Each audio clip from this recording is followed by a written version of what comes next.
την έκφραση παθαίνω εγκεφαλικό, την ξέρεις? Ετοιμάσου να το πάθεις κι εσύ. Δες τουαλέτα. Δες φόρεμα. Τι να σου πω γι' αυτό το ρούχο? Γοργονέ, μάξι, με σκίσιμο μπροστά.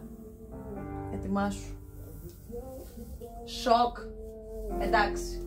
Το φόρεμα είναι σοκ. Υπέροχο στυλ, πάρα πολύ εντυπωσιακό. Δεν έχω λόγια να σου περιγράψω. Καλά, εφαρμογή δεν υπάρχει.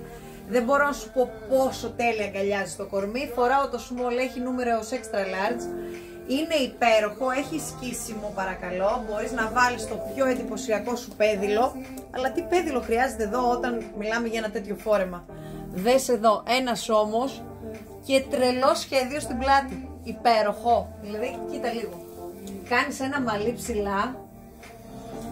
Κοίτα. Πόσο εντυπωσιακό είναι. Πάρα πολύ εντυπωσιακό. Δεν υπάρχει το φόρεμα. Ετοιμάσου για δεύτερο σοκ. Το βλέπεις? Το βλέπεις? Πες μου λίγο πώς να βγάλω βίντεο. Τι να βγάλω βίντεο? Πες μου λίγο. Εντάξει, το φόρεμα είναι σοκαριστικά ωραίο. Παντρεύεις παιδί, είσαι κουμπάρα, γίνεσαι νονά και θες να είσαι η απόλυτη. Το φόρεμα είναι σοκ.